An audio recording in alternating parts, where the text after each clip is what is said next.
Bree.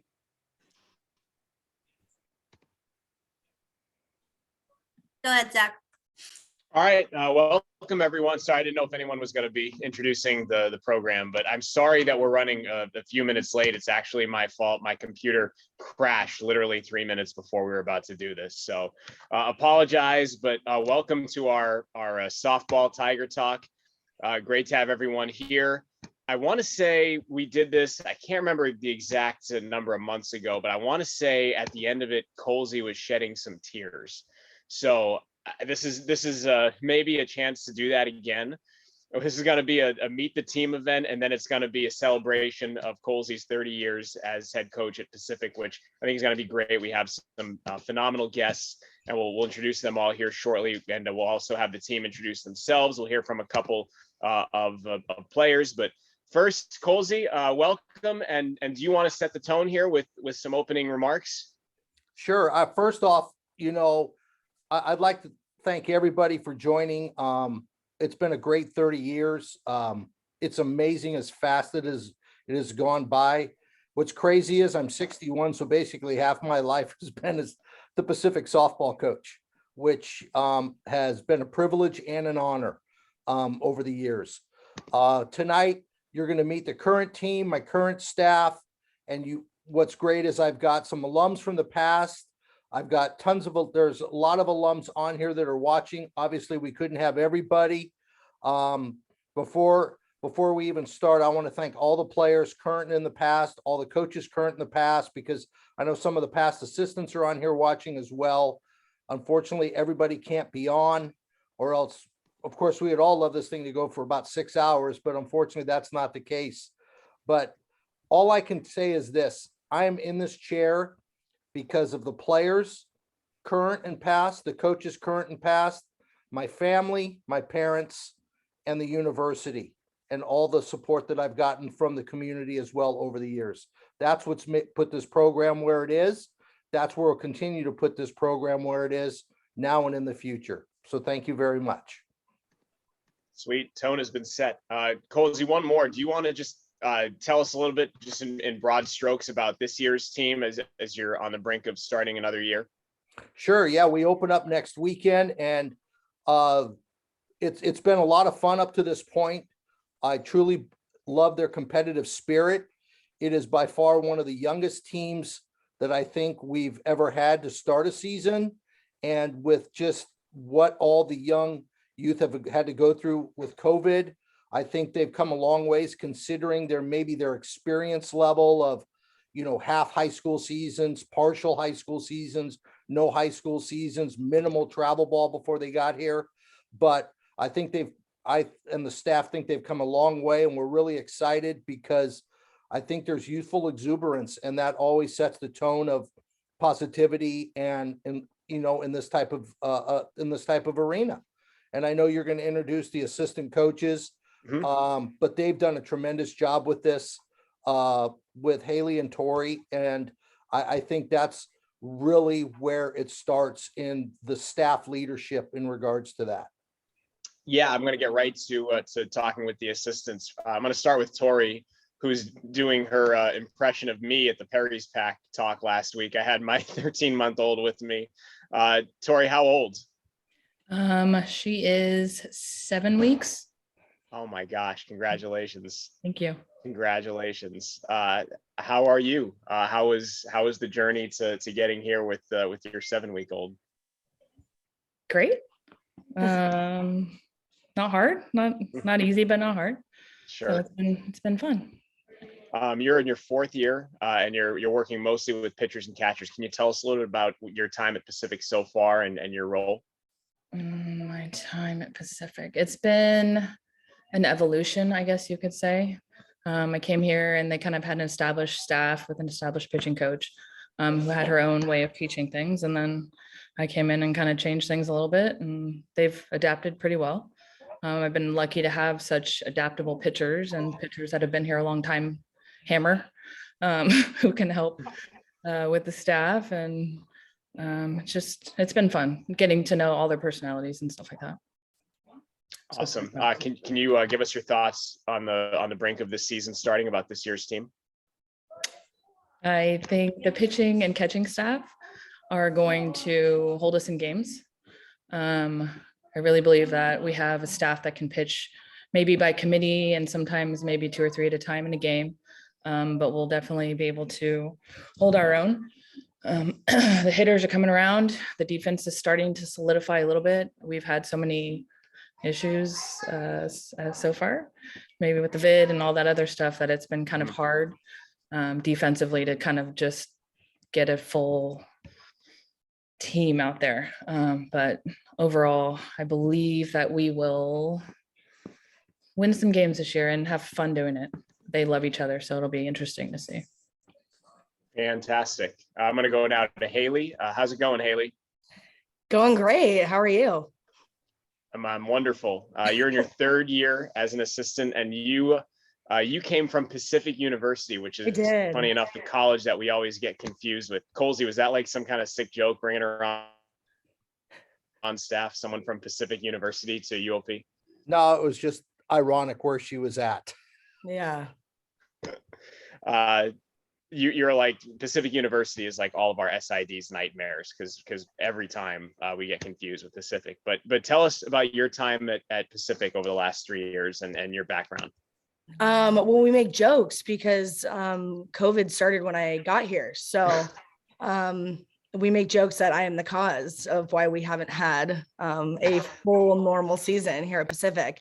But through all the craziness, I've had a blast being at UOP. Brian has really allowed me to flourish and kind of figure out who I am as a coach and guide me and tame me a little bit. I can be a little feisty sometimes. So really helped me through that. And I'm enjoying working with all the girls. And we got a group that wants to be here and wants to be Tigers. And that's really all you can ask for is their commitment to the team. For sure. Tell us a little bit more about your role specifically on the staff. Yeah, so I do hitting and infield, and then boss lets me coach third, which is going to be great for my future. So right now, just working with the hitters, making sure that we're understanding our identity as a hitting staff, which I think is extremely important. So very much want to run bases aggressively, move the ball with short game, and then every once in a while have those big hits to help us score some extra runs. So that's the hitting side. And then infield wise, just kind of growing with our softball IQ. The girls are starting to pick it up very fast. I run a pretty complicated infield. And so I've really been impressed with them with the age of our girls, of how quickly they've been able to understand and increase their IQ and work stuff off the field and start to kind of meld together. Awesome. Well, good luck to the entire staff on the upcoming season. And I think what we're going to do now, Bree, you said you're going to unmute the classes, right? We're going to get right into that and have the classes introduce themselves, beginning with the freshman class, and then we'll go from there. So without further ado, the freshmen, you're about to be unmuted, and you can go ahead and introduce yourself in order. They'll have to unmute themselves, but girls, you know your order. Okay. Okay, I'm Emily Vidali. I'm from Gilroy, California. I'm an outfielder, and my jersey number is 4. I'm Kyla Eck. I'm from Wichita, Kansas. I'm a utility player and I am number 5. I'm Emma Dazelle. I'm from Seattle, Washington. I'm a catcher and my jersey number is 11. I'm Hannah Glad. I'm from Camarillo, California. I'm a pitcher first baseman and I am number 15. I'm Talissa Montez. I'm an outfielder. I'm from Fontana, California, and I'm number 21. I'm Nikki Enriquez. I'm from Bakersfield, California. I play middle infield and I am number 27. I'm Stephanie Tepper. I'm from Orangeville, California. I'm a middle infielder and I'm number 40. I'm Nina Davis. I'm from Walnut, California. I'm a catcher first baseman and my number is 55. I'm Delaney Scully. I'm from Valencia, California. I play corners and I'm number 77.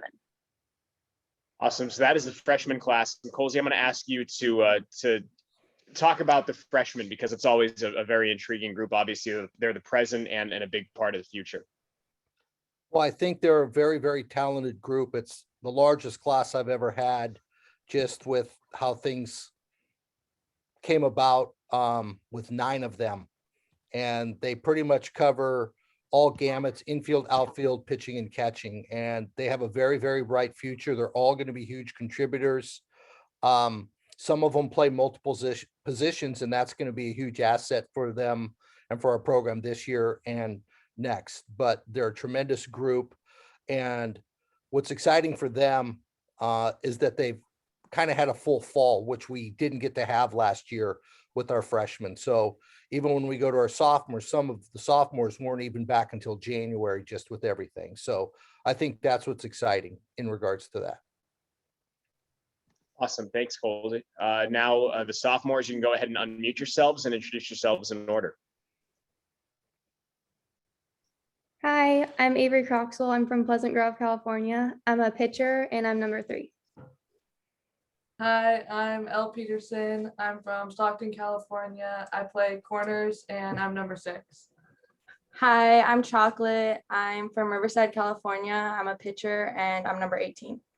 Hi, I'm Reagan Hamilton. I'm from Taft, California. I'm a catcher and my jersey number is 22. Hi, I'm Ryan Dermeyer. I'm from Phoenix, Arizona. I play middle infield and my jersey number is 24. Thank you, sophomores. Kolze, maybe you can tell us how this group has grown now in a year in the program. I think the biggest growth for them is that they were pretty much thrown into the fire by basically coming back last January and having a month to learn a lot, overload before we played. And I think getting the experience that they got last year, whether it's good, bad, and different, the ups and downs really prepared them better for this year, because you can see how much they really have grown by having a full fall together, which is a little bit more normal than we would have in regards to that. And they all have made tremendous strides, and I can tell the different level of excitement of how this year is going into the season versus the year of isolation and everything, where you get to go to practice and go into lockdown. And you can just tell for them personally of not really knowing by how their freshman year was, just the difference in enlightenment for them and how that's going to carry them through the year. That's well said. All right, it's time for the juniors, and then I'm going to chat with Natalie Linker real quick after the juniors introduce themselves. Hey everyone, I'm Marissa Fabian. I'm from Lodi, California. I'm an outfielder and I'm number 7. Hi, I'm Natalie Linker. I'm from Modesto, California. I'm an infielder and I'm number 25. Hi, I'm Vanessa Strong. I'm a pitcher from Oakley, California, and I am number 23. All right, there are your juniors, and I'm gonna chat real quick here with Natalie. How's it going, Natalie? You're putting me on the spot, so ready as I'll ever be. I'm not gonna throw any hard questions your way, I promise. But take us through your background in softball. I know you're from Modesto and you're an alum at Modesto High School. Tell us when about you got into softball and when you knew this is what you wanted to do going into college. It's kind of a funny story-ish, but my dad was a baseball coach for my older brother, and we needed a babysitter, so he just dragged me out to the field with him. So I was like 2 or 3, and I guess I was giving him attitude for not letting me play with the boys. So he threw a glove on me and put me out at shortstop with like these 8-year-olds. So that's kind of how it started. That's awesome. How's your time been so far at Pacific? I'm sure with COVID and everything, it's been pretty unique in terms of an experience for a student athlete. Yeah, I mean, I'm probably the youngest person to have experienced somewhat of a normal type of start. The junior class, we had a normal fall and everything was going good until we got to about spring break. So going into that transition and then going to like the full hybrid system last year and then trying to get back to normal this year, it's been interesting, but I wouldn't change it really. I think, it's made us all more moldable and flexible and able to move on and adjust. And I think that is kind of going to help us in the softball sense too, because we're going to have quick turnovers, and we've been practicing it for about 3 years. So hopefully we've got it under control now. For sure. What's it been like for you playing close to home? I've actually really grown to love it. In high school, I was like, I want to go to the East Coast. I want to get super far away. And then as I got towards the end of my senior year, I decided that this was probably the best fit for me. And it's always nice to look up and have your family in the stands and there at every game. I can imagine. What are you most excited about this team this coming season? Yeah, I think we have a good chance to win a lot of games. Our team chemistry is probably our best asset at this point. We're always together and, involved with each other. And I think that's something that you just can't beat. And it's like one of those factors that really separates good teams from great teams. So the fact that we're young and we all move around, like no one stays in the same spot. Everyone's able to play almost every position. And I think that's really going to help us. Awesome. Thank you so much, Natalie, and good luck this season. Thank you very much. For sure. Brian, you want to talk about your junior class real quick before we move on to the seniors?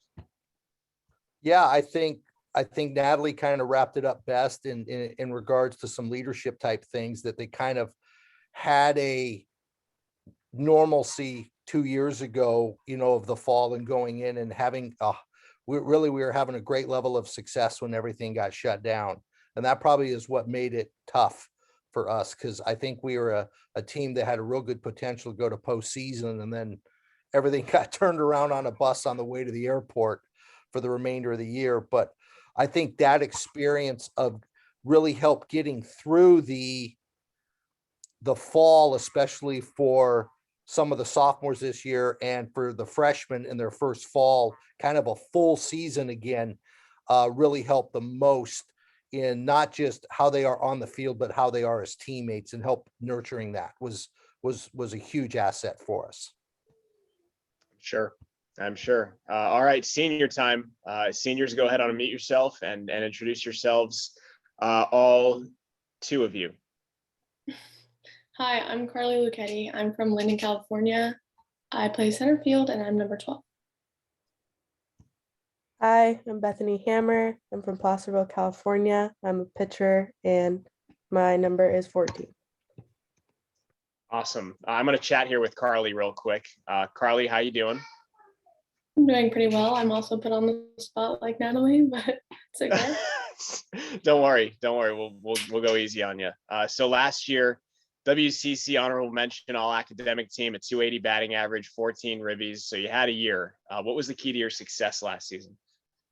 Honestly, I don't know. I'm just out there trying to hit the ball. I was doing pretty well in the beginning, and then I think the whole COVID thing toward the end, it was kind of getting to me, so it got a little rough. But I enjoy being with my team, so I think that really pushes me through the games and helps me do as well as I possibly can.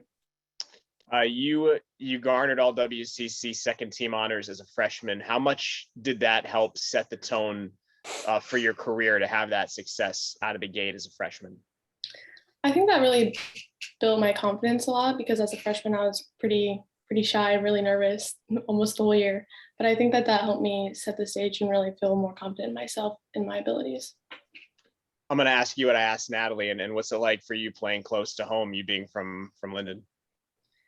I really enjoy it. Like her, it's nice to see your family sitting in the stands almost every home game. But also my parents love it, so I don't have to worry about them being mad about me leaving. My mom did not want me to go far, so she's happy about that. Awesome. Yeah, she wins for sure. And then lastly, your thoughts on the upcoming season and the team you guys are gonna have out there.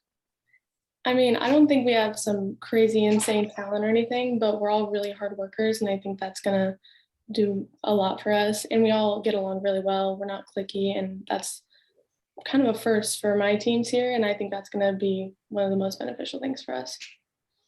Awesome. Well, good luck, Carly, this season. Thank you. All right, Kolze, wrap it up with some words on your seniors, the two of them. Well, they're the only two that have had an actual full season of college softball out of the entire team. So I think for them, that that is going to grow and foster the relationship throughout the team. They're both great players in their roles. They're impact players in our program. And I think for them, they can really see the ups and downs of what it's been like the last 2 years, because when you have the isolation, it creates groups. When you can only commingle with those you live with, it's just natural. You don't have many options. And I just think the openness of this year amongst them from the top to the bottom is something that without a doubt, like Carly said, is, do we have super insane talent? I think we're going to find out what talent we really, really have when we play, but how they work and play together is a huge attribute, because what it does is it avoids the peaks and the valleys. You're going to have the blips, but I really do feel that they're strong, like links in a chain together. And I think that's what's the most important thing. Awesome. Before we're going to kind of turn the corner and look back on the last 30 years of the Brian Kolze era, but I want to give your assistants a chance to jump in and talk about some of the gals that they just heard from. So Tori, you can give your thoughts on any class, freshman to senior, and just touch on them a little bit. Appreciate that. I think this is what Carly was saying, was this group of kids. We haven't really seen bond like this in a very long time. So it's been super nice. They all get along. The freshmen are helping the seniors and the seniors are helping the freshmen and all the in-betweens. And no one has really a big ego, which is nice. So it's just going to be an exciting season for me to be a part of. Okay, great. Haley? Yeah, great team chemistry, which I think will take you far, just as far as the commitment to each other and the work ethic. But again, they always want to dog on themselves and say they're not talented, but they have tools that fit with each other, I think is what's really important. We don't have what I like to refer to as like all the same type of animal. We have different strengths and weaknesses within our team, that if we kind of keep plugging along and keep playing the way we should, and we play intelligently throughout the entire game, we'll get far. All right. Well, I want to congratulate and wish you all the best of luck on this upcoming season. I think it's going to be fantastic. And it's number 30 for Kolze, which we're going to take a look back now at the career of Kolze. We have a lot of VIPs on here, and you'll have to forgive us because there were a couple of late cancellations. So I'm going to go off of what I know. I know Bill Simone is here, Hall of Fame softball coach, obviously the namesake of Bill Simone Field. We were going to have, and Kolze, you can jump in and correct me if I'm wrong on any of these. We were going to have Bucky Leyland on, but she was unable to make it. That is correct. Ann Bishop Conrad, class of 95, on Brian's first team. Michelle Cordes Donaldson, class of 99. Cindy Ball Malone, who's now the head coach at Central Florida, class of 02. Heather Tarr, one of the great assistants to come out of the Brian Kolze coaching tree, who's now the head coach at UW. Gina Carbonado, class of 2007, who's now the head coach at Santa Clara. And we were going to have Alexa's not here, correct, Brian? Yeah, that's correct. Unfortunately, she has the commonality of what everybody seems to be getting these days upon returning to California last night.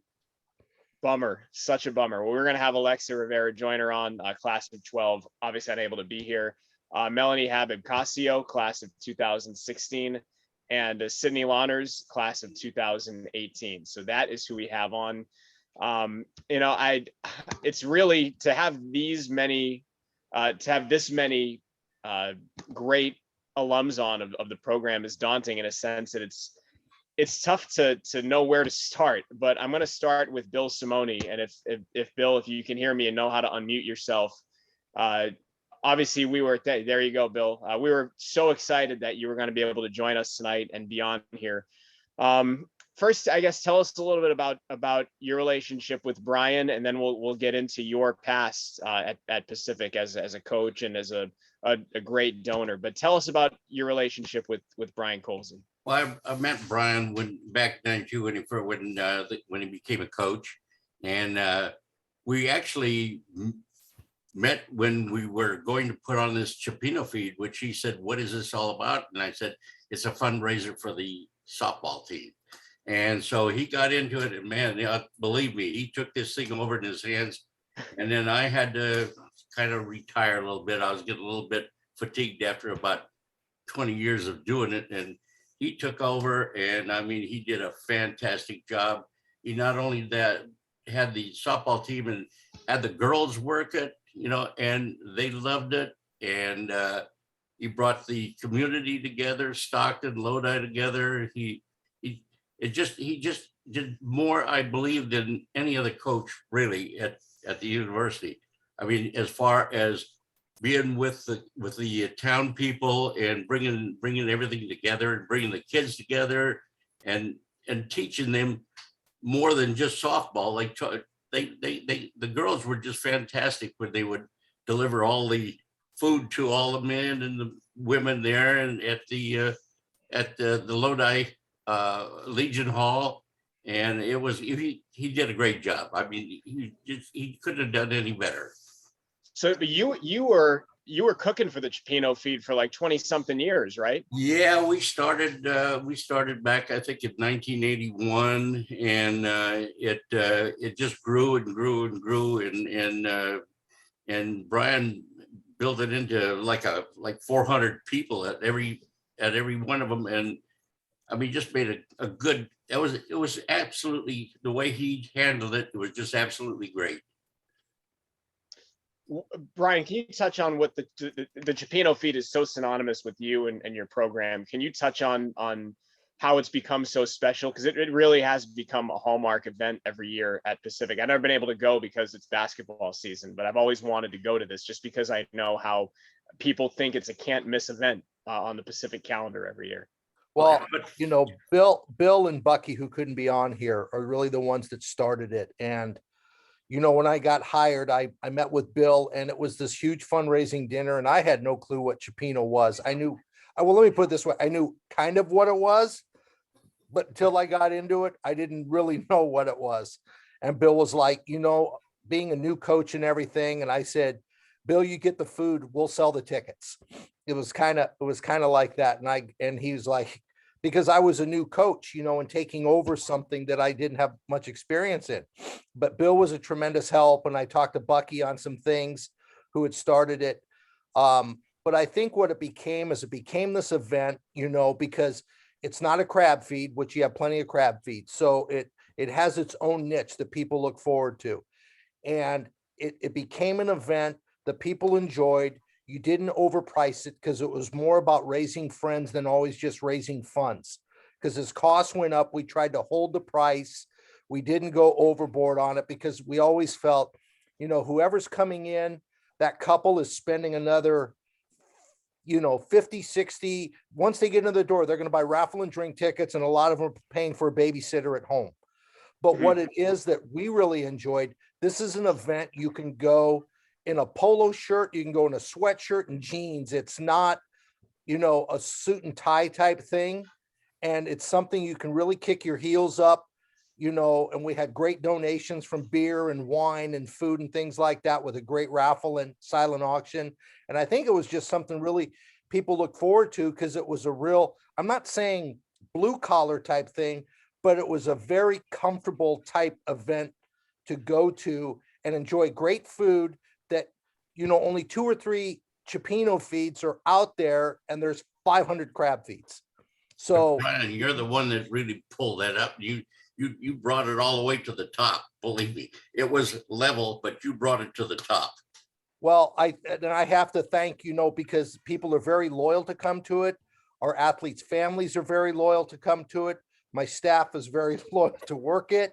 Yes. And the community with their donations has been loyal. That's the only way you can make it work. You can't do it by yourself, and you need a bunch of little bits and pieces to put it together, but you do have to be organized. And I got really smart in how I documented everything from the very beginning, so I wouldn't forget anything, because it can be very tedious in regards to that. But it's a great event. Really look forward to it. Hope we can have it back next year. Unfortunately, we haven't been able to do it for the last 2 years. you know, and I have to be honest, it's really good with the way things are going that we didn't have a plan this year because it would not have gone off, you know, for different reasons. And so hopefully we can get it again. But we have to do it before our season starts. That's the big thing. That's why we have it when we do in January, because it's before our season starts. It's when crab season is. I've learned more about prawns, crabs, and everything, and fishermen and pricing than I ever imagined. But it's been a great experience, and I just hope that we can bring it back.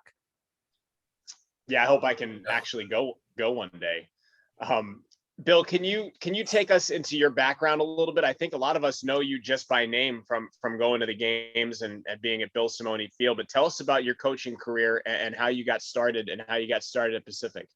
Well, how I got started at Pacific, I had Bucky Reynolds at that time. She came to me and on account of the pitching I had, she said, I need a pitching coach. Could you give me a hand to get this program started? And so I'm wearing the hat right there that when I was the pitching coach, and I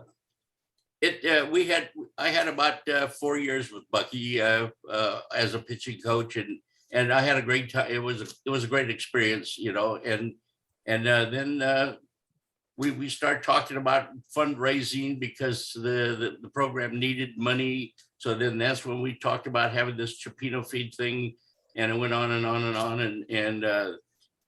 and we all the way up till Brian, I guess up, I think it was like in 98 or 99, I finally ran out of gas, and so then he had other people take over, but he did a fantastic job with the program, and not only that, but the field itself was just a naked field. But when Brian took it over, he turned it into a small Wrigley Field, Chicago Wrigley Field. Believe me, it's an absolutely gorgeous field, and what he did to bring it into, because it was just a naked field, but he did a great job working as hard as he did to bring a beautiful field like that to the University of Pacific.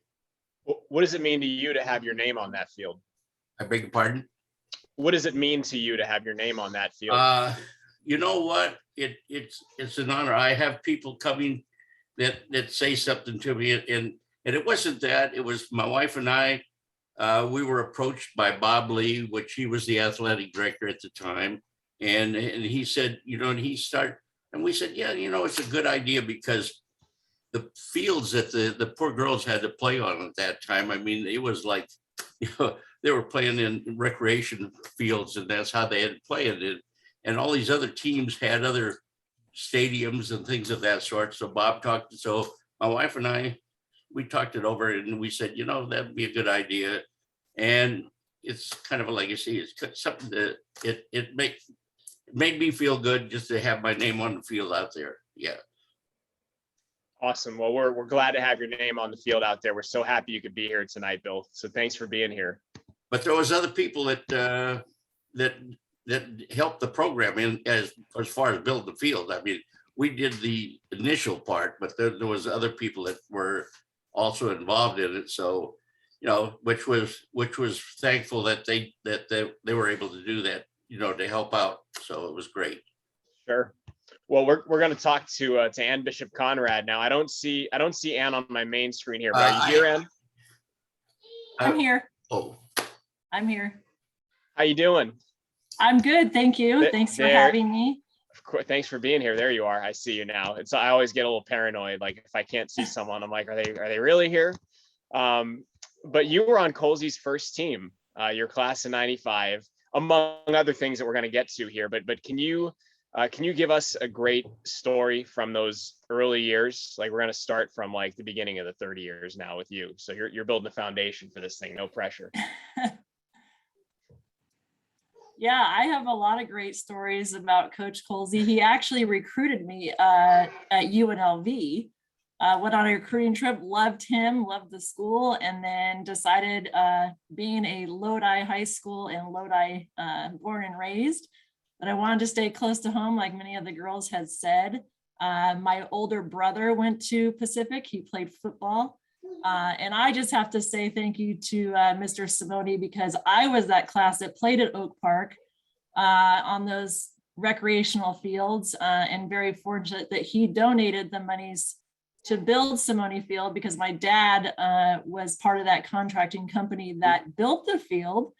And then my big brother that played football was caught my first Grand Slam at a Bill Simone Field. So lots of great memories from there. But he caught your first Grand Slam, like he was out beyond the wall. He stood outside center field, and he used to stand out there with his football teammates with his hand in the air waiting for me to hit him a ball. And it just so happened that it was our first game at Bill Simone Field, and I was able to hit a Grand Slam, and he caught it. So that Get the ball, hell I out of think, here! is Like in that's like cosmos are aligned, like the stars are aligning. Like the field that your dad was on the contracting team, you know, you're on Kolze's first team, and your brother catches your Grand Slam at the field. You serious? That's nuts. Yeah, it was pretty amazing. I have so many great memories about Pacific. I can't even tell you. And Kolze was such a huge part of that. He came in my sophomore year, our first year playing at Simone Field on campus. And I felt built a program that, like all these girls are saying right now, just created those memories, that bond. I still keep in touch with several of the players. I know they're on here, and I've been out 27 years. We still text each other all the time, and I'm just so thankful for those relationships that I created at Pacific. Kolze, I'm gonna go to you. You know, I work with Bob Thomason during men's basketball home games, and he always talks about the first teams that he had. And I think, you know, those first teams as a coach, and I'm not a coach obviously, but I can only imagine those first teams are a group of people that you never forget, because that's where you started. But can you reflect back on those years and tell us a little bit about Ann and some memories about those teams? Well, she said they tested me more than I tested them at times. I mean, they really were a great group, but they had kind of gone through a tough turn with how things were before regarding the pluses and minuses, the wins and the losses, how they traveled, you know, where they had to play. So I don't know if comparing prior to me being there is fair, because it was completely different once we got the facility, you know, on campus. And I think the flip side of that was, you know, it was great because, yeah, Ann's father, Larry, who also played football at Pacific, he was the project manager, and I actually had him in high school as a teacher. And so what was great about, it was good because you had a bit of a relationship already and a respect level, because he'd come by and he goes, "Coach, we got to go." And I'm like, "Where are we going?" He goes, "Got to go to the architect's office. We got to look at something." So I spent as much time down in the architect's office in the mornings before we even got to practice, you know, making sure it's how we wanted it to be and so forth. But I think what really benefited them was, you know, and I have to credit Bob Lee when he hired me, that I told him we're going to change some things on how we do it. We might play some people we're not going to beat, but we, at the same time, we've got to step up our game if we're going to improve the program. So there were some games where we got our teeth kicked in, but at the same time, they were getting opportunities to play against people that they'd never played against. And that was very important. And then number two with that, I would say, is they really understood that and enjoyed that level of competition. And they were all great young ladies. They've all gone on to do some great things. And at the same time, I cherish those because I learned a lot being a head coach for the first time with the ups and downs. It was very educational for me, but there's all something on the positive side out of all of them that I learned in regards to that. And I think, you know, that part is great, you know, and the relationship with Ann was a little different because I had a previous relationship with her in the recruiting process and with her family, but I think that just fostered growth and support and help down the road in terms regarding the fundraising as well, that we needed, that actually helped start to enhance the program, and starting with them allowed us to do some things that they hadn't been able to do in the past. You brought up a point about the field. Can you touch on what you were looking to get out of the field? Like when you were getting the designs and everything, what were you looking to accomplish with the field? Well, I think with that, we were always looking to set it up for future enhancement, which we were able to do. You know, we were like, when you build a field, it's like run the conduit for the light poles if you ever had lights. You know, have the foundation for the dugouts if you ever expand the dugouts, you know, those types of things. Have the intimate setting that you have, because for fan appeal. So those are the kind of things that we looked at, you know, and then we added another phase when we put a press box in, those types of things. So you're always looking to the future and setting it up that way. And they kind of always allowed us to do that. And we were pretty smart with how we did some things in the beginning, because down the road, when we raised the money for lights and new dugouts and scoreboard and everything, we had a lot of those things in place. Gotcha. And I'm going to go back to you one more time, then we're going to go down the line here. But can you touch on what it means to you to be a Tiger? Because I think you're part of a generational group of Tigers. You know, your family are Pacific Hall of Famers. What does that mean to you? Just a lot of pride in the Bishop family. Like you said, both my parents went to Pacific. My dad was a football player. My mom was a cheerleader. My older brother played football there. I played softball.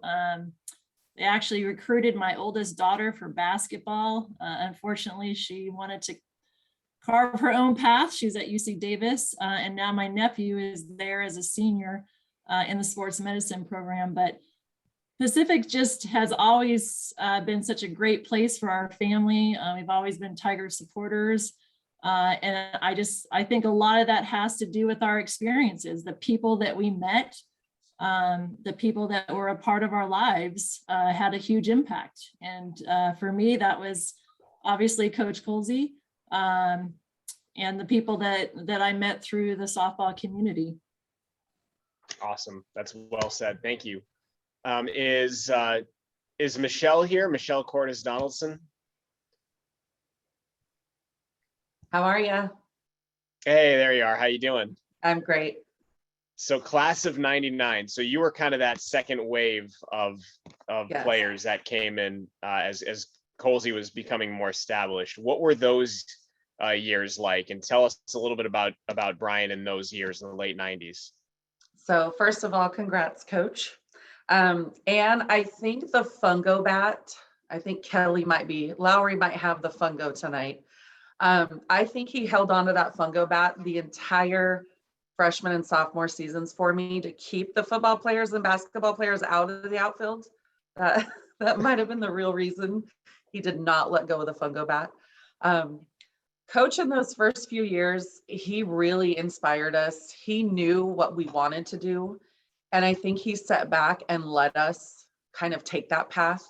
I felt like he trusted us so much, sometimes too much, but we really had that almost 100% understanding that we were there to do a job and we wanted to do that job. And he just gave us kind of that get up and go. And we never, ever feared him. We always loved kind of that joking manner.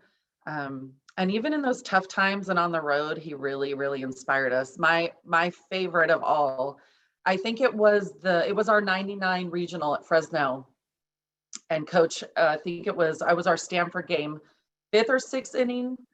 And, you know, we were back and forth that whole game. And you gave me this face right before you headed out to the third base side. And you just said to me, "This is it." And you probably don't remember, but I do.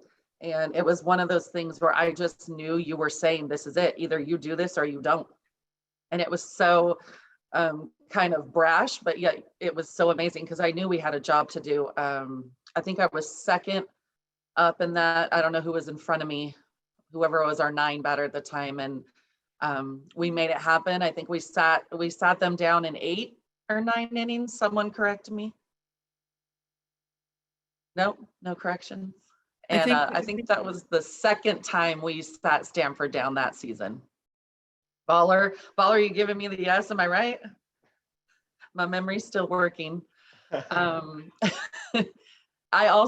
wanted to say that the number 30, ever since this event started to take shape, the number 30 has just been in my face for everything, work, personal.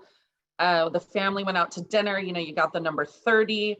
So I looked up 30 on a numerology chart And I have to laugh because it said, when the number 30 enters your life at any time of your life, coach, the exact wording was, I couldn't believe it. It says, this person loves to talk.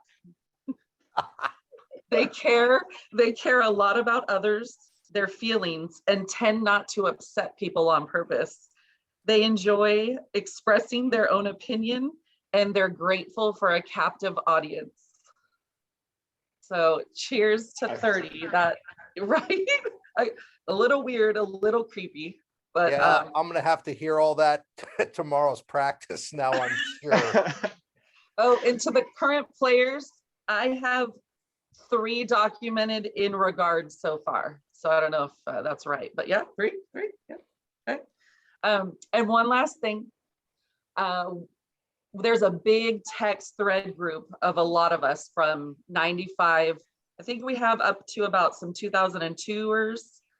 And I was talking to a few players thinking about a gift for you. And the fungo bat, that's one of our favorite things of yours. Do you still have the original fungo, coach? No, I do not. I do not. Darn. Well, maybe a replica is necessary, but I looked at 30 years and pearl was the actual metal or 30-year item. So I will not be putting a fungo bat in pearl for you. I'm so sorry. That's okay. That's okay, Cordis. That's okay. Thank you. But I do want to thank you for everything you do, everything you've given, your players. And I know the years to come are going to be great. And thank you for taking a chance on my 00 for the Firecrackers incoming player to be. You bet. Thank you, Michelle. Kolze, I'll let you have a rebuttal here. Do you remember some of the things that Michelle was talking about? Some of those moments? I do. They were a great group. They were the first group to get to postseason in my coaching career. Ironically, it was really weird how that era of that team, but there was a lot of members in that team that were first year college kids too, out of their families. There was a group, giving them that opportunity. And I think that they fostered that opportunity, being the first ones in their family to go to college and have that opportunity was something that I kind of look back on, that over like when Michelle came in after Ann went out, there was, we kind of ran through a streak of that. And I learned that opportunity at that time in the 90s was such a huge thing to the family that they really took advantage of the opportunity athletically and academically. And at times it made things easier because there was a respect for the opportunity, not just the game, but the opportunity of education with the game and getting to do things that a lot of their friends didn't get to do or didn't have that opportunity. And I think that was a huge variable in their success. Awesome. Michelle, thank you again. And now we're going to go down the line. We're going to try and move it along to Cindy Ball Malone. How you doing? I'm good. How are you? I'm wonderful. Of course, the head coach at USF and maybe the greatest player. Hold on. We got to change that. What did I say? We'll just act like we didn't hear it. UCF. It's okay. Is that what I said? Yep, no. I heard that. UCF. Sorry about that. It's okay. You may be the greatest player to come through the Brian Kolze era. Who said, "Oh, please"? I did. Is that incorrect? Maybe the biggest pain in the ass, probably. But, yeah. I don't know. I mean, I'm honestly gonna have to say that when thinking about all the memories and everything, I know you haven't asked me a question yet, but no, go ahead. I was trying to really think of things, and all the great memories were off the field, right?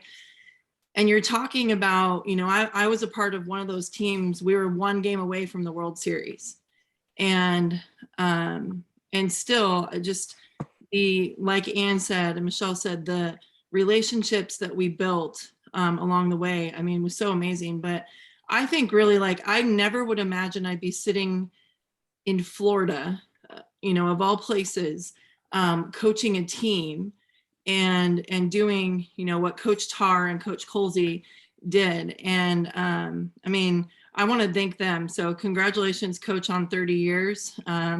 I want to think that I played on the latter half of those 30 years, but hearing all the numbers, that's not true. So I'm getting up there with you. But to be able to figure yourself out at the ages of 18 to 22 and play the best sport out there is what Coach and Coach Tar gave me, the opportunity. And like I said, I would never want to coach myself. Like I look back at videos and my response to failure, and I'm like, oh my gosh, I would have benched my ass right then and there. And I think one of the most memorable moments was in my senior year. We're at regionals, and I had like that breakdown because I felt like the pressure. If I'm not on, I'm not good. My team, like I'm going to let them down. And we were at Fresno. We were at Fresno a lot. Gosh darn it. But we were at Fresno, and Coach pulled me aside, and like he just always knew what to say to either fire me up or get my head back on. And he said, it wasn't time for me to be a pouty baby, like I had to go back out there and take the team, out there. And he said, get your crap together or you're coming out of this game and you won't play the next one. And I think about that moment, like you can say, oh, the tough times that, Coach was hard on me, but it's exactly what I needed. And there were times that he would tell me things like, hey, Cindy, you're not going to hit for a couple of weeks. And I was like, what? And now as a coach, I'm like, I totally get it.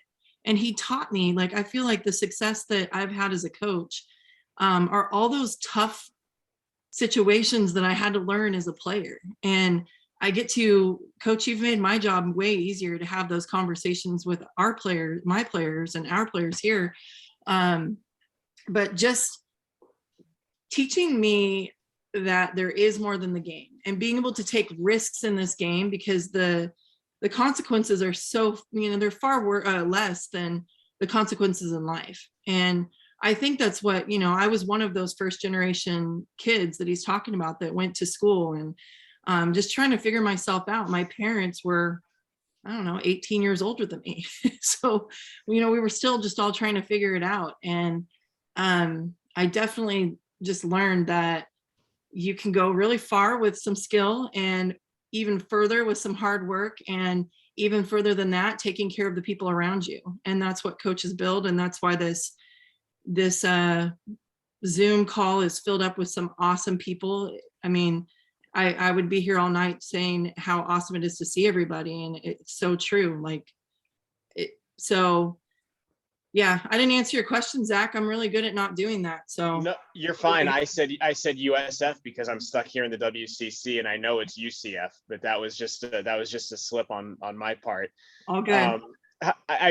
Cindy, we were here a couple months ago. I don't know how many months ago was that? I can't remember. It seems like was it November? Last November, yeah. So November, it was November 2021 or 20? 2020. 20? Gosh. See, it really seems like yesterday. But we may have gone over this, but how did Kolze convince you to come to Pacific? I think we talked about this then, but for those that weren't here. You know what? I think once you got us on campus, that was the big sale, because I remember poolside at a hotel in Colorado. We didn't have early recruiting. It was my, going into my senior year. And I loved that his first question to me was, what's the last CD you bought? Yes, we used CDs back then. And that was a big thing because I also had a Walkman with the cassette tape. But what was the last CD you bought? And when I told him, oh gosh, Coach, I'm going to forget what it's called. No way, you cannot forget, because I have my mom brain right now. Footloose. Yep. And he was like, his jaw just dropped. And I was like, I'm an old soul. I love that music. And I listen to everything. And he just cared about me as a person. And that was important. And I definitely needed it. And back then being recruited by some other schools that you know, they had been to the World Series and they'd done all of that. And that was awesome. But I just love how coach really invested in who I was as a person. And then getting on campus and seeing how, you know, tight knit the team was and how much they cared. And I love that blue collar, like just the blue collar effort that they put in and the work ethic and how tough they were. I mean, they brought me in and they were doing stadiums. And I mean, you guys all know me. I'm not the, you know, the one that likes to do the conditioning and the running and all of that. But I just remember seeing those workouts and be like, I want to be a part of that. And so that's truly, you know, why I chose there. And I'm so glad I did. And I'm still, you cut me open, I bleed orange, but when we come out there, coach, I'm not going to be so nice, and that's okay. I don't expect the same for you. So No, I don't expect you to. They're coming out to play us on March 8th. I was just about to say, yeah, I saw that game schedule. I thought that was pretty cool, and I didn't know that Kenny Loggins had a hand in this memory of Cindy getting to Pacific with Footloose. But that's a cool story. Yep. Is Heather here? I'm here. Hey, there she is. How you doing? I'm good. Thanks for having me. Of course. So Heather Tarr, one of the great assistants under Kolze, now the head coach at UW, 1998 to 2004. And I again, like we were saying with Cindy, I know we talked about this maybe a few months back, but can you take us through that era of Pacific softball? Because I feel like, and I wasn't there for it, but I feel like just when I research it, that was one of the more special times in the program. Yeah. So I just hope that you were at least born by then. Were you born by then, Zach? 1983. I was born by then. Okay. So you can I can tell I'm you almost 40. Okay. Sounds good. Yeah, I had an awesome entry into the Pacific land. Boss is probably the reason why I get to do the job I get to do today. And it's because of what he taught me how to do when I was there. And I think I actually have said this before on one of these Zooms, but I want to repeat it because I don't want the gals, I don't remember the gals being on this call. And so the ladies on the team now, it was really cool to hear all your voices and see all your names. Emma Dizelle, let's go, Team Seattle. But just the reason why I came to Pacific was because Brian Kolze somehow believed in me. I would have never been able to have the career that I currently have without his belief in me. And I remember deciding on, man, after I played softball at UW, it was hard. I mean, it was a lot. It was your life. I spent a year at UW coaching in my 5th year, and I wasn't quite sure I really wanted to coach. I loved the game, but I just didn't know if I wanted to coach at the Division I level. And before I committed to being on Boss's staff, he told me to get a hold of Christy Schrader. And I was like, okay, that's probably a good idea. I talked to the former coach that I would be, taking over for. And she encouraged me that, he's going to let you do a lot. He's going to maybe be down off to the side talking to the field guy, and you can be running practice. And in my head, I started thinking like, okay, I could probably do this. I could probably be a part of that, where Cordis was talking about how much he trusted the players. And it was kind of a dichotomy, the experience I had coaching as an assistant coach for Kolze and playing at Washington. I wouldn't trade, my experience playing at Washington, but Boss really taught me that, like Cindy was saying, it isn't, life is not softball. Softball is not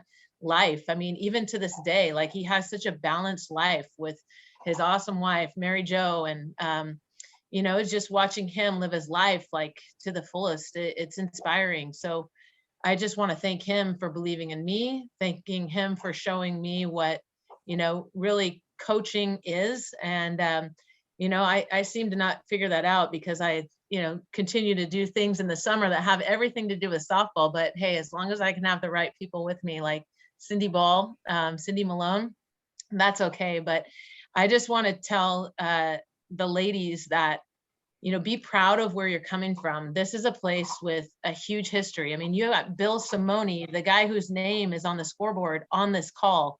You've got so many generations of, former players. You've got history longer than most Division I softball teams have. And take that and know the history, know it and take pride in it. And we always were the David amongst the Goliaths. And the stories about Stanford and knocking them off and all that stuff. I mean, yeah, that stuff's so true. And I'm just proud to be a part of the program. I'm proud to say that I was a part of Pacific. And yes, sometimes I do have to clarify, Haley Decker, which Pacific, and that's okay too. I try to bring education to UOP. But I'm honored to be on this call with you all and to be a part of the history that you all are continuing to make and everybody on the Zoom call helped make. Heather, that was really, really well said. And Kolze, how does it make you feel when you have coaches now, head coaches at prominent programs, that you're kind of their reference point with a lot of the things that they do and the way that they act and run their programs? How does that make you feel? Because I feel like that must be the greatest legacy. I think in some ways it is. I think our job, someone said, what's your job, and it was like, well, you're a coach. And my wife always said she'd be a millionaire if she had a nickel every time someone asked her does all he have to do is coach? And what does he do with all of his downtime? And I think the greatest asset is, there are many coaches on here tonight and who have been in this program that have gone on to be head coaches. I just look at myself as a teacher whose classroom is outdoors. That's kind of how you take it. And you give them the opportunity to make mistakes and grow. And I've always felt and they know that if you want to get to the next level, I'm not going to hold you back. I'm going to help try and get you there. Sometimes I give them too much leash, whatever, but if you don't make mistakes, you're not going to learn. So it's kind of like, I pride myself in allowing that and giving them responsibility and changing their roles and letting them get involved, not getting outside the box, not pigeonholing themselves. And I think that not enough coaches do that, to be honest with you. And I think that's our job, is to help allow them to grow and to get to that next level, whether they all go on to be an assistant at another program or a higher level program where they could, to be honest, where they can double their income or whatever. That's okay too. That's part of the process. Or if you want to be a head coach, in regards to that. And I think that might be one of the most important things in the coaching of the coaches, but I also think you get players who then go on to coach because they learn things on how coaches interact and mesh and so forth like that. And that makes them want to maybe be involved in that themselves down the road. And so you hope that everything you create is a positive environment for that, to allow them to grow and see, because I've always told coaches, you're going to find some things that you like and you don't like. Make sure you write down the do's and don'ts, because when you get your own program, you're going to want to run with the do's, and there's some don'ts you're going to want to change. It happened to me too, when I was coaching before I got the opportunity here at Pacific. And you just make that list, because it's the same thing you tell your team sometimes when they're younger in the program before they're in the leadership role. Write down the things you liked and the things you wish you could have done. When you get the opportunity, we'll look at some of the things that you want to do that we didn't do in the past. So that's kind of how it is. But I just look at it as being a different type of teacher. What strikes me too is a lot of these ladies talk about how much they learn from you off the field and how you live your life. What's your secret sauce as far as how you balance your life? And I think you make an impact on a lot of people in that way. Well, I think I did not balance my life early on. There's no doubt. I always laughed that when I first started, it was like, gosh, whenever I wasn't on the road recruiting or something, it cost me $400 or $500 because I'd go out and buy stuff for my house. But when I'm on the road recruiting, I'm spending house money on gas and hotels and recruiting, and you didn't have the balance. And obviously, you know, getting married 18 years ago and having a family and so forth has created that balance that it took a while to get to. And I wish it had started sooner in with my wife and my family. It didn't, but I'm blessed that it finally did happen.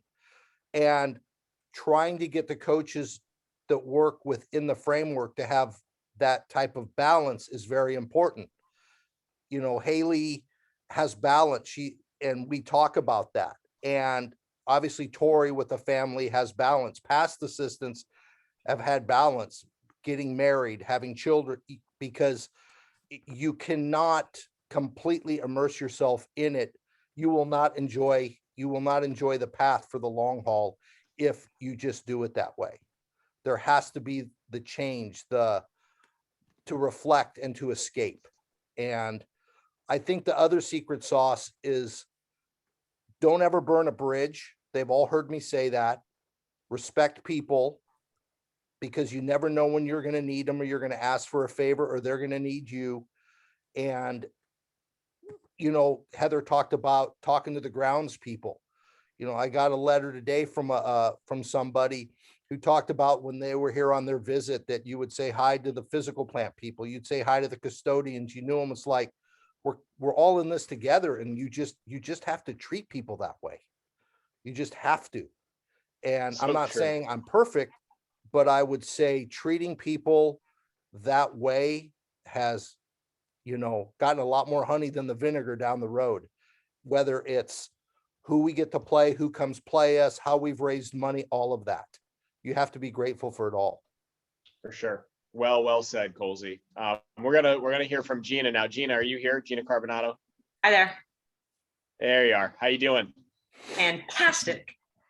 Head coach at SCU Santa Clara, back in the WCC now, Cindy. But Gina, you were 2007, class of 2007, and 4 consecutive All Big West first team selections. So that's pretty incredible. Give us a good Kolze story.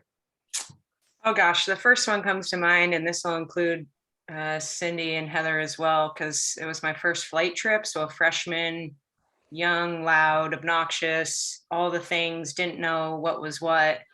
We're flying to Baylor, and I get pulled off the plane by the 3 of them. This is my memories changed by the 3 of them, and rip me for being disrespectful, loud. And I'm just like an excited little kid in a candy store. And I remember being like, ooh, okay, so we do have a job to do here as well as have fun. And but it came with just enjoyment for life, and they supported me through the loud and obnoxious, as well as, you know, growing into an assistant coach for both Kolze and Heather at times. And so now a head coach, and I learn all the things. And I would have, Cindy, I would have recruited myself, but I would have hated coaching myself.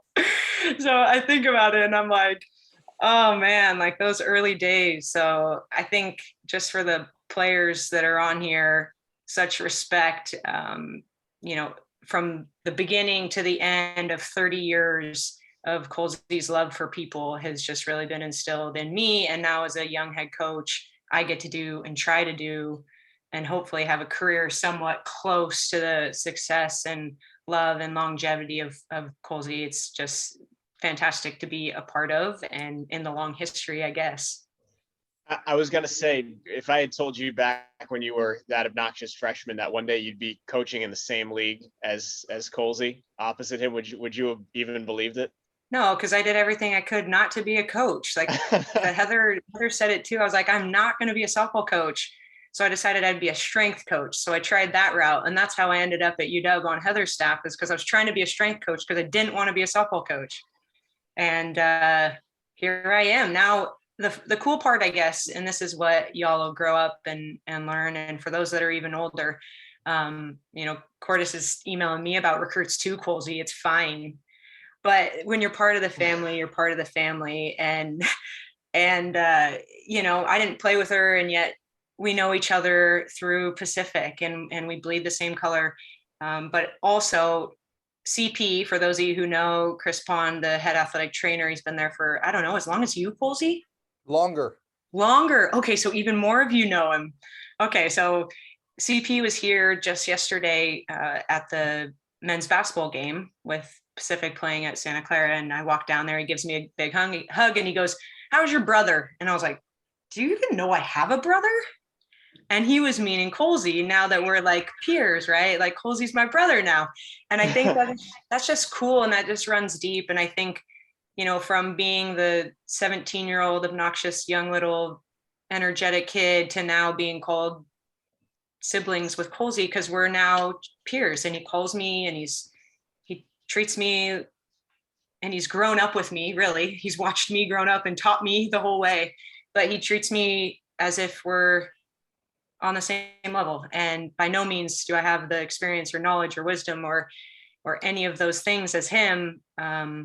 Through him, I feel capable to do my job. So, and I have to compete against you all. So love the fact that you get to play this game with the orange and black, and we'll go hard on against each other, and I'll still love you afterwards. And I want the best always. So in your corner. Thank you, Gina. Kolze, did you know that Gina had the coaching gene in her? She said she never wanted it, but did you see something there? I think the passion for the game, and that I think what really helped Gina in the coaching arena is that she got to coach at different levels too, to find a niche and to keep the passion and the balance for her, because she was always a leader. She did not have an indoor voice, like she said. So that made her quality for an outdoor sport. And so that was always something that we always laughed about. But coaching, sure, but I also looked at the dedication she put into the overall sport and game. No doubt that she could be a coach, but I think for her, coaching at Washington and here in Davis, different types of schools, different types of arenas, is probably what told her this is the path that I want, though she didn't think that she would, especially after she got her master's degree and she thought that might be it. And I'm going to try something different. And she did. And that lasted about 6 months. And so she said, the hell with that. She goes, I'm bored by noon. I've gotten all my work done. And, you know, I have to wear khaki pants to work and shirts and blouses and everything. And she said, I'm over that. I got to get back into coaching. And that's what she did. That's awesome. That is awesome. Well, Gina, we wish you the best of luck this season, except when you play Pacific, and you know how that goes. We're gonna kind of move things along here. I know we're running out of time, but we have Melanie and Sydney to hear from real quick. Melanie, how are you? If you're here, I can't see you yet. Yeah, I'm here. I'm doing well. There you are. There you Hey, are. Mel. Nice Hey, to see you. boss. So this is the first player we've talked to who has played under Kolze in the WCC era. So you're kind of like, now we're getting towards the latter part of the 30 years. So tell us about the Kolze from 2016, that era. Boss man. The things that stand out now whenever I think back to my time at Pacific and Boss are how caring he is, and then also how much respect he gave me as a student athlete and as a person. Now that I am 10 years removed, which sounds so crazy, but time flies. I can like really appreciate how much Boss respected me, which like Carb saying like how she was a 17-year-old, like crazy coming off the plane and everything. Now I'm like, why the heck did like Boss give me the platform to like make decisions and stuff when I was just 18 years old?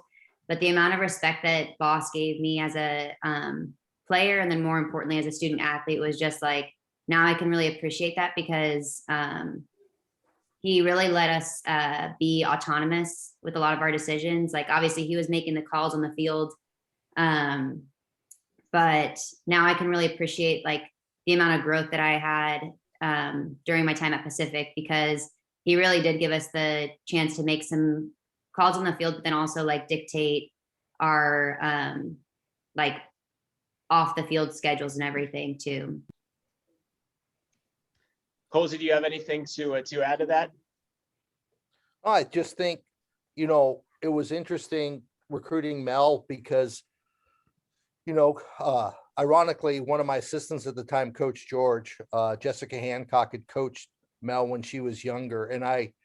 And she had a presence when she was playing shortstop, and we needed a shortstop. And it was something that when you watched her play, she didn't fear failure. And, you know, part of what Cindy talked about earlier about risk, and, you know, there isn't any reward without risk. And she kind of ran with that. And I think what was important for her too, once again, she was somewhat local. And the irony for her is in that, you know, we didn't even know about, and she told me, is like, after she signed with us, she decided her senior year to play golf. And she's out at a golf tournament. And when the golf tournament was over, the UC Davis coach walked up to her to ask her about coming to play golf at Davis. And she's like, well, I'm playing it my senior year, but I have a scholarship to go play softball at Pacific. So golf is not going to happen. And I think the thing about Mel that was really, really strong in her game, and her teammates will tell you, you would not know when she was on the field if she was 0 for 10 or 10 for 10. And that's always important for leadership, in that the care for the game and the teammates and the process is the most important thing. And she's always been driven that way. Maybe a little too much at times, because I remember sitting in a hotel in Fullerton and she's saying, Coach, what are we doing here, here, here, and here? And I'm like, girl, that's like next fall. I know, but I got these exams and I've got this opportunity at this job and this internship. I'm like, Mel, it's March. You're already asking me about October, you know. Things haven't changed. I'm sure Things you have not haven't. changed. I'm sure you haven't. But not that she never slowed down to smell the roses and enjoy it, but that's how but I learned a lot about that with her. So when she came up and asked me, there was always a goal. There was always an end goal on something. So be prepared. And I'd get the answer back to her, because I found out that she played better and was more relaxed the more questions she already had answered. And that's the type of personality she is. But I learned that about her. And she was one that was really driven that way. So that helps me anticipate things in the future a little bit more now than I did then. Awesome. Melanie, thanks for being here. Yeah, for sure. Thanks for having me. Of course. We got one last one, and then we're going to do a quick appeal. But Sydney Lawners, you here? I'm here. There you are. How you doing? I'm doing well. How are you? Wonderful. Thank you. All right. Now we're into the modern day Kolze. So we've talked about all the seasoning over the years. What is Brian Kolze like for you now as a coach? Or was he like for you as a coach just recently, a few years ago? Oh gosh, it's funny because when Boss told me about this event, I started thinking of all the stories that I had over the 4 years at Pacific, and I was like, how on earth do I choose one or two to share with everyone? But I think for some advice for the current players, if you ever have to ride in a Suburban or a van, do not ride in Boss's van. He likes to hog the aux, and he plays his old 80s or 70s or 90s or whatever music it is. And there's no ifs, ands, or buts about it. That's what he wants, and he's the driver, so he gets to do that. And he's not the best driver, and I'm sure it's gotten a little bit worse with age. But I remember we were driving to Sac State, which we play Sac State every single year. I can imagine Boss has made that drive many, many times, and we almost missed the exit. And luckily nothing bad happened, but that was my last ride in Boss's van. We'll just say that. That was like my sophomore year. Yeah, you're welcome. But Boss was easily to this day. Same with Coach Carbs too. One of my favorite coaches to ever play for. I heard a lot of past players talking about how he could keep it light. And that was something that I related to a lot, because I think Coach Ball and Coach Tart. I have an older sister who played at Washington, and that's just kind of, we like to keep things light in our family. And he always found a way to do that. I remember another short story for you guys. Sorry, I know it's been a long call, but I think it was my senior year. I'd come off a decent weekend hitting, and the following weekend I was struggling, like could not hit the broadside of a barn. And it was in the middle of it at bat, and I had swung at a ball that probably bounced 20 times before it even got to home plate. And he calls timeout, and he calls me over there, and he's like, "Wow, that was ugly." And I'm like, "Thanks, boss. You know, I appreciate it. Struggling right now, but yeah, he always knew when to stick a boot up my butt too when I needed that as well, because those times definitely were there. But my 4 years at Pacific were the best 4 years of my life. If I had a COVID year or a fifth year, whatever you'd like to call it, I would definitely take it. I would play 7, 8, 9 years there, but boss was a huge part of that. So thank you for everything, and congrats, boss man. Thanks, Sid. That's awesome, Sydney. Thank you. Before Kolze, one last one for you. How do you get a feel for those moments? You know, like Sydney talked about how you pulled her aside that one time. Like how do you develop a feel to coach in those moments? Because I think that's fascinating for me that coaches know those moments. Well, I think, to be completely honest, I wasn't that way when I was younger. I was much more of a red hot.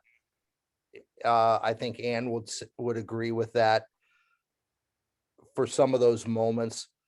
But I learned, I would reflect back. I'll never forget, we had this phenomenal center fielder when I was at UNLV. And she used to drive me crazy in the outfield. And I remember going back, she said, "Coach, you can just talk to me. You don't have to yell at me. I get it either way." But I think the more I got involved, whether it's the right moment or not, I think, it goes back to the balance. You got to pick your moments to say some of those things, whether they're right or whether they're wrong. Because I'm never always right and I'm never always wrong. You just have to accept that you're going to make mistakes. Sometimes it works, sometimes it doesn't. But I think the longer I've gone, I've learned the more pressure they put on themselves, that somewhere in there, you've got to get them to breathe and relax a little. And in sometimes the tensest moments, you can tell they're not relaxed, and you have to figure out where they think about what the task is at hand instead of what they're putting them through, and not worry about the results so much as the process. And I think that's what helps them become a better person and a better player. And we've really preached, and I thank my current staff on that, of the process versus the result, because we talk about that more than the end product. Sure, we want to win, but if we don't follow the process, then the winning's not going to come anyway. That's cool, man. That's very well said. By the way, if anyone's not paying attention to the chat, like, the chat's been the greatest part of this thing. So you're missing out if you haven't been paying attention to the chat. And you know what? This is what it's all about. Like, these are, you can tell there's a lot of love in this virtual room. So it's really cool. Kolze, first of all, congratulations on your second living eulogy in 3 years. It's remarkable. Most people don't get one, but you've had two, so it's pretty awesome.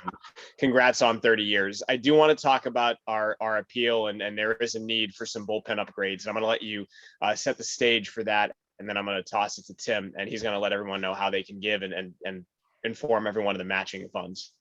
Sure. In a nutshell, we've decided to earmark a project that will take place as soon as this season's over. We obviously, we're not having our Chipino feed as a fundraiser again, and we're making an appeal, and Tim Dixon will get on after me, that what we're looking at is we're doing some upgrades to the current bullpen, and then we're putting in another new bullpen after the year, because as everyone knows, we're a little limited on space at our facility. We can't do anything down the right field line, especially now, unless we tear out a bunch of solar panels in part of the parking lot, and that's not going to happen.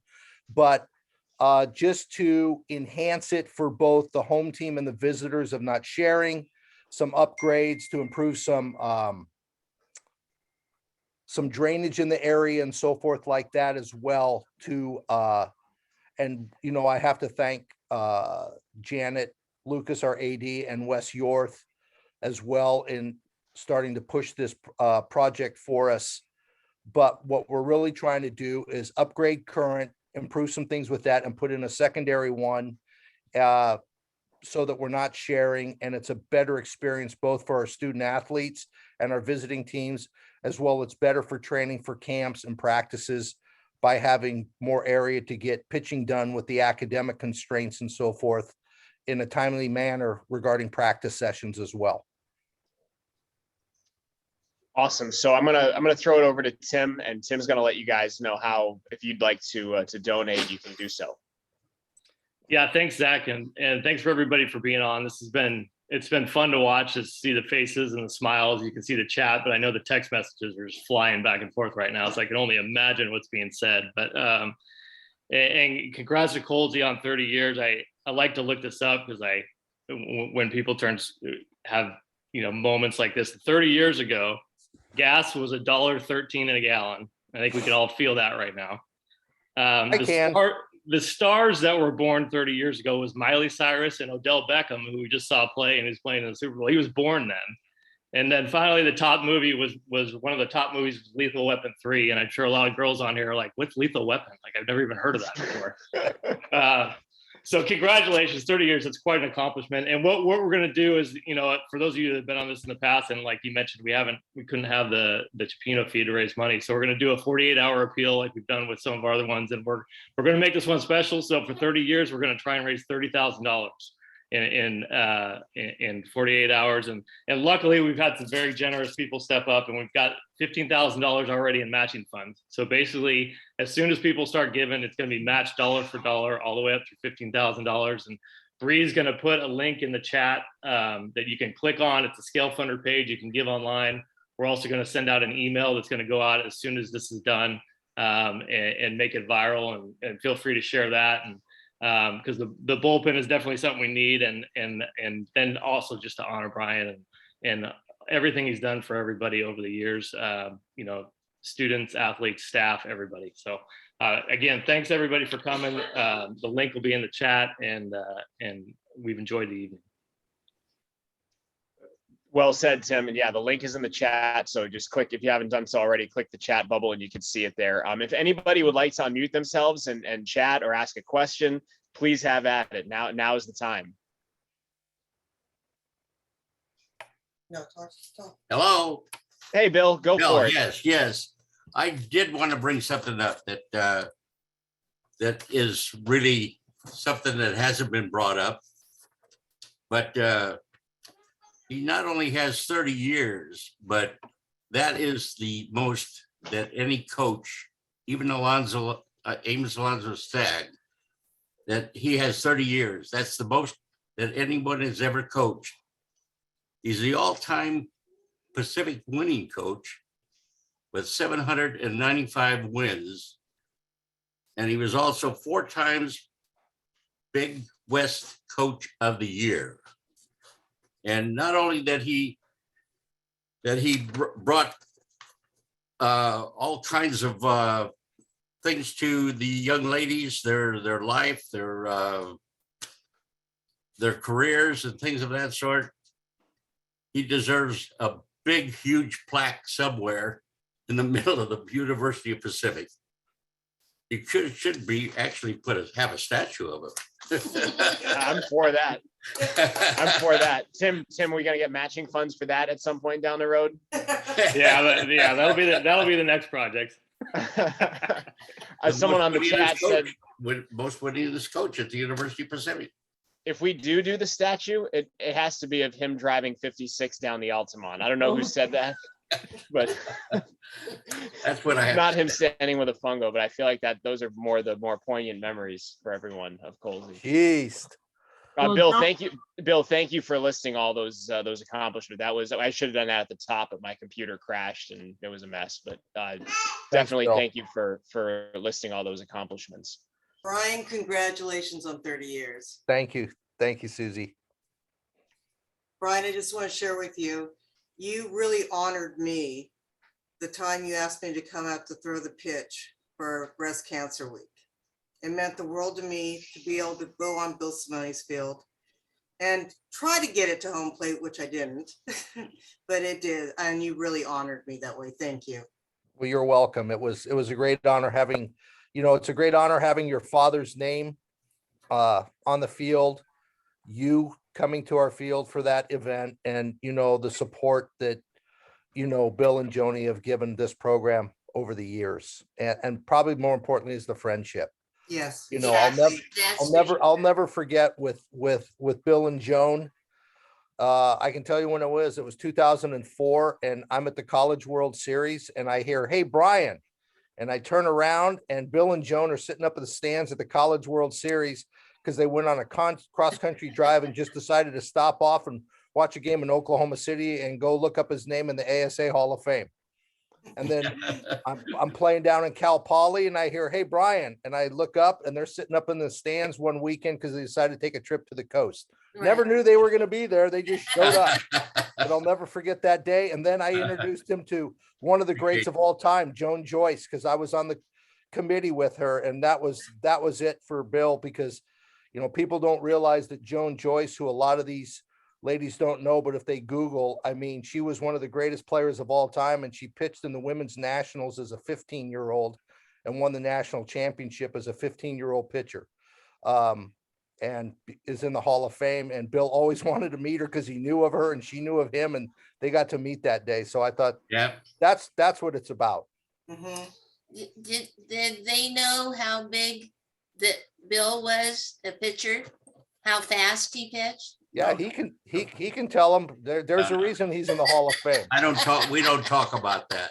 He doesn't talk about it. We'd rather talk golf. I enjoyed the game, and I just don't talk about that, Brian. That's okay. I just wanted to mention it. Well, it's been so great to see everyone on here. Kolze, congrats on this tribute, man. It's really something special, and congratulations on 30 years. We all love you very much. Coach, I just want to say you're doing a heck of a job, because your women have stayed super attentive the whole time. And that's hard to do. That's hard to do. I threatened them. No, I'm kidding. No, that's hard to do at this time. These Zooms are tough, and these times are tough, but super proud of what you're doing. And I have to share a story, because Gina didn't, I know what you said, Zach, but I don't know many 3-time All-Americans that came from Pacific. And this involves Coach Tar too. And yeah, we may have pulled her off the plane and yelled at her, but I remember Coach Tar asking her right before we got to play Baylor. And she said, and this is what's like super special about Pacific and every athlete that's played in it and every coach that's been a part of it. Coach Tar said, "Where do you think you're going to be in the lineup?" And we're talking about the 3-time All-American, right? She goes, "Well, I just hope I'm in it." And she was going to be our leadoff hitter, right? As a freshman, going up against Baylor. And correct me if I'm wrong, we won that game, correct, Coach? We sure did. Sure Yes, did. we did. I think it was a shutout too, pitcher. But it just goes to show what type of people come, and what type of people Coach surrounds the program with, and then continues to grow and thrive. And I'll tell you, in these times of COVID, and even at Pacific, you learn to be creative. And I'll say everyone that's on this Zoom that I've been a part of, they're super creative in whatever they do. And so that can be frustrating, because you see, like Coach Tar said, like we would be the little guys, the underdogs, but you may play against some people that have budgets that are well beyond anything we can think about, and be creative and kick their whats. So excited to be excited and proud as always. In my office, my Tiger stuff is all up. And so it's just awesome what you have done, Coach. And remember, I know you guys are all loving each other now. Remember to take care of each other through all the tough times, because that's what I think Pacific does best. So thanks for having me and us and this. And Coach, thanks for being so awesome so we could celebrate you. Thank you. Past your bedtime, Bear. I know. Told you, I'm telling you right now, my bedtime alarm